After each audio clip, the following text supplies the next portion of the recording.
नमस्कार, आप सभी का हार्दिक स्वागत है शिक्षा क्रांति के मंच पर। सर, आपका भी स्वागत है अपने ही वर्चुअल प्लेटफॉर्म पर। बहुत बहुत धन्यवाद। आप सभी को वर्ल्ड मलेरिया डे और श्री आदि शंकराचार्य जयंती की हार्दिक शुभकामनाएं। सर, आपको भी बहुत बहुत धन्यवाद। तो आज जो हमारे प्रश्न है वह आदि शंकराचार्य जी के जीवन से रिलेटेड रहेंगे।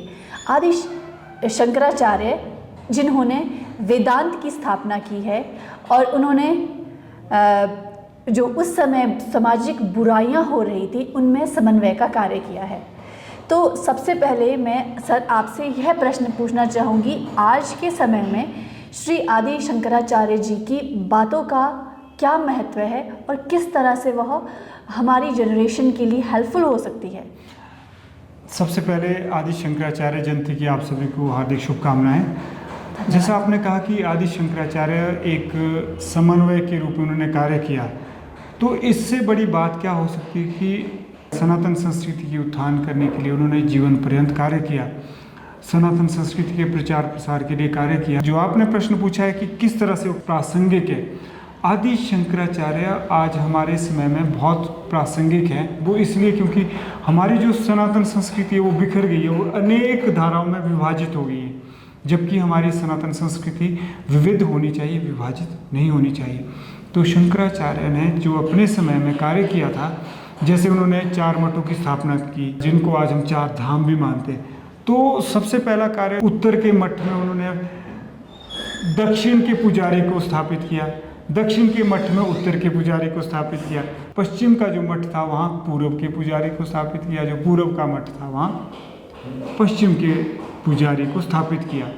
यानी वो जब उत्तर में मठ की स्थापना करते हैं तो उस मठ के लिए वो पुजारी दक्षिण से लाते हैं, और जब वो पूर्व में मठ की स्थापना करते हैं तो पश्चिम से लाते हैं, और उनका वाइस वर्सा है।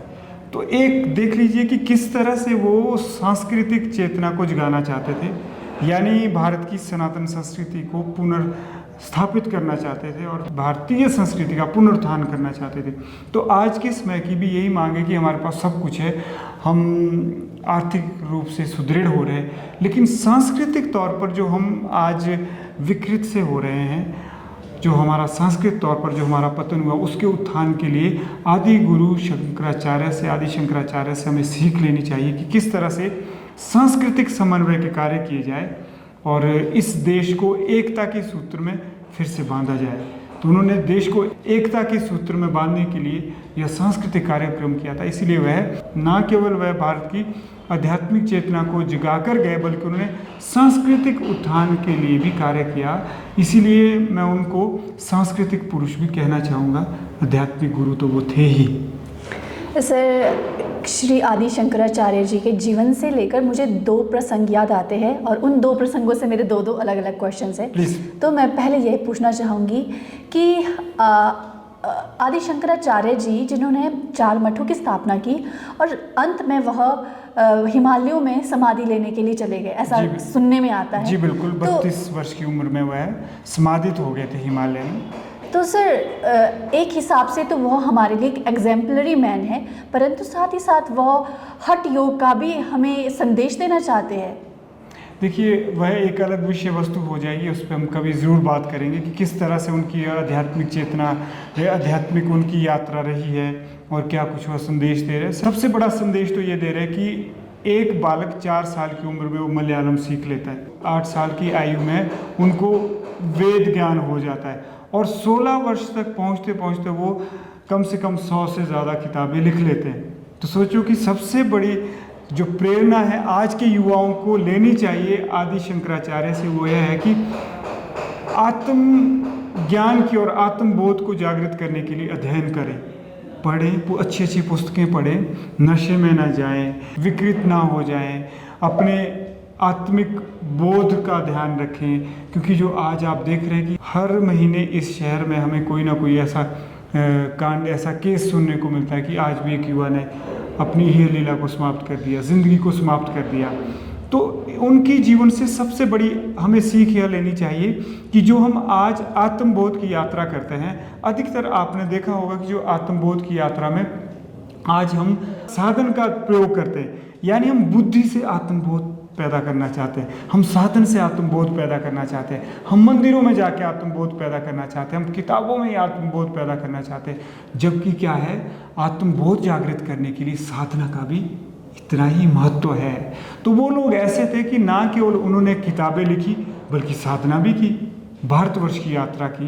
साधना से मतलब है कि जो आप कह रहे हैं कि हठ योग था या कौन सा योग था, उनकी जो आध्यात्मिक यात्रा थी उसमें क्या कुछ था, कभी ज़रूर इस पर एक विस्तार से बात की जा सकती है।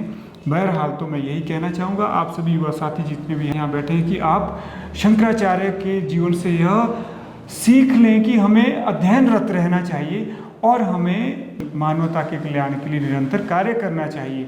और हमें कोशिश करनी चाहिए कि अगर हम किसी संस्था से जुड़े तो जड़ ना बने, और अगर हम किसी संस्था के संचालक हैं तो हम अपने जो हमारे संचालन कौशल है उस संस्था तक सीमित ना रखें, बल्कि पूरे समाज में व्यापकता उसमें लाएं और समाज कल्याण के लिए, राष्ट्र कल्याण के लिए और विश्व कल्याण के लिए आगे आए। जी सर, एक मेरा जनरल सा क्वेश्चन है कि आपने बताया कि आपने कहा कि हमें इनसे सीखना चाहिए, जो भी महान पुरुष हुए हैं, महान स्त्रियां हुई है।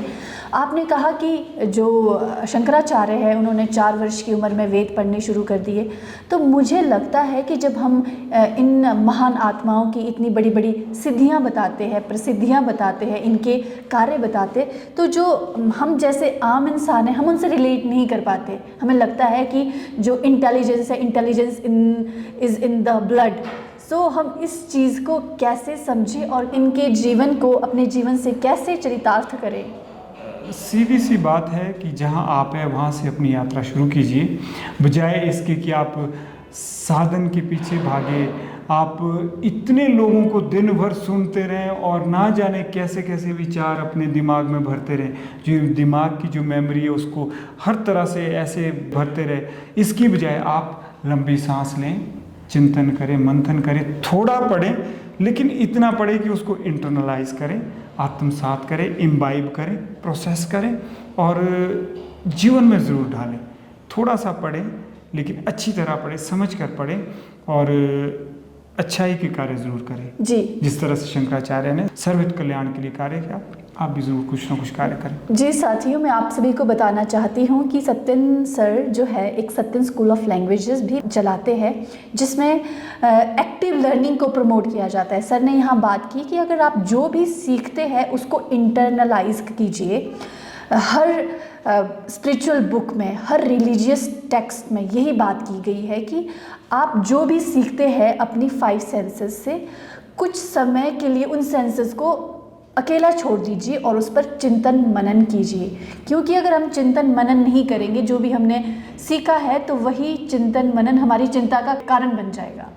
तो सर, मेरा जो अंतिम प्रश्न है वह यह है आपसे कि एक आदि शंकराचार्य के जीवन से एक और किस्सा आता है कि आदि शंकराचार्य एक योगी रहे हैं। उन्होंने ब्रह्मचर्य का ही पालन किया है, परंतु साथ ही साथ उन्होंने अपनी इमेजिनेशन से जो आफ्टर मैरिज जो भी हमारे व्यवहार में परिवर्तन आता है, उस व्यवहार के बारे में भी उन्होंने जानकारी ग्रहण की।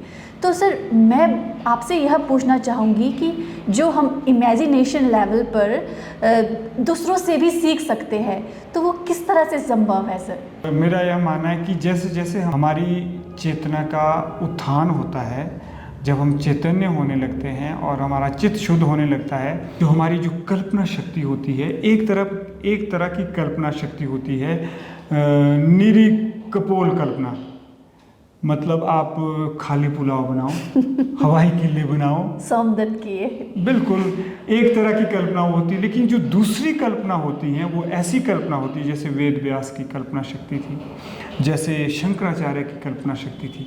मेरा यह मानना है कि अगर वास्तव में कोई अध्यात्म के क्षेत्र में, अध्यात्म की यात्रा में आगे बढ़ रहा है, तो उसकी कल्पना शक्ति इतना विस्तार पा जाती है कि उसके विचार मात्र से ही कर्म की सिद्धि हो जाती है, यानी संकल्प मात्र से ही उसकी कार्य सिद्धि हो जाती है। अल्बर्ट आइंस्टाइन यानी उसने कोई संकल्प किया है और वो कार्य सिद्ध हो जाए, ऐसा मेरा मानना है। तो संभव है कि शंकराचार्य एक जगह बैठकर अगर वो इस तरह का संकल्प कर रहे कि मैं गृहस्थ में प्रवेश कर चुका हूँ, तो उनके संकल्प की सिद्धि हो जाती, ऐसा मेरा मानना है। और ऐसी मुझे अनुभूति भी थोड़ी बहुत होती है, ऐसा मेरा मानना है। इस पे भी हम कभी और चर्चा करेंगे विस्तार से। इससे पहले कि मैं आपसे आज्ञा लूँ, तो मेरा अंतिम जो प्रश्न है वह यही है कि आदि शंकराचार्य जी के बारे में मैं काफ़ी 6-7 महीने से उनके बारे में जानने का प्रयत्न कर रही हूँ। तो उनकी एक स्तुति है, बहुत सारी उन्होंने भगवान की प्रेज़ में बहुत सारी कविताएं लिखी है, बहुत सारे अपने दिल के भाव व्यक्त किए हैं, भाष्य लिखे हैं, जिसमें से एक है श्री शिव क्षमा अपराध स्तोत्रम। उसमें जो पहली लाइन है कि आदो कर्म प्रसंगात, कि मतलब हम जब से पैदा हुए हैं तब से ही हमारी शरीर में ही कष्ट है। कि मान लो कि हम अगर गर्भ में हैं माँ के, तो हम एक रक्त मल मूत्र के बीच में है, फिर हम जब बाहर आ रहे हैं तो हम बाहर आने पर भी हमारी जो दुख है उसको कोई समझ नहीं पा रहा है, लोग अपितु विपरीत ही कर रहे हैं, लोग हंस रहे हैं। तो इससे मुझे लगता है कि वो ये बताना चाह रहे हैं कि जो कि मानव का जीवन है वह आरंभ से ही कष्ट में है। यह भी एक अलग विषय हो जाएगा, इस पे हम विस्तार से बात करेंगे जी, कभी ज़रूर बात करेंगे जी। बहुत बहुत धन्यवाद सर। मैं आशा करती हूँ कि हम समय निकाल करके हम इस बारे में ज़रूर बातें करें जी। तो साथियों, आज के लिए बस इतना ही। जैसे कि सर ने कहा कि हम कुछ बातों पर विस्तृत जानकारी देंगे, क्योंकि कुछ जो पहलू होते हैं उनके ऊपर अगर थोड़ी सी टिप्पणी कर दी जाती है तो वह पर्याप्त नहीं होती है। उन पर हमें ज़रूरत से चिंतन मनन करके, समय लेकर के उसके ऊपर विचार और बातें करनी चाहिए, और परामर्श भी लेना चाहिए बड़ों से, छोटों से, ताकि इंटरेक्शन हो सके, क्योंकि यही तो पार्ट है एक्टिव लर्निंग का। जैसे कि मैंने कहा था कि हमें लर्निंग को एक्टिवली करना है, पैसिवली नहीं करना है। तो आज के लिए बस इतना ही। आप सभी को आदि शंकराचार्य जयंती की हार्दिक शुभकामनाएं, साथ ही साथ वर्ल्ड मलेरिया डे की भी शुभकामनाएं, ताकि आप अवगत रहे कि जो वर्ल्ड मलेरिया डे है, काफ़ी 4-5 सालों से इंडियन गवर्नमेंट ने उसके ऊपर बहुत कार्य किया है और 80% से ज़्यादा केसेस इंडिया में कम हुए हैं। तो इसलिए अपने आसपास सफाई का ध्यान रखें, साथ ही साथ अपने मन में विचारों की सफाई का भी ध्यान रखें। Clean India, green India and promote active learning. That's all from our side. Jai Hind, जय भारत, जय विश्व।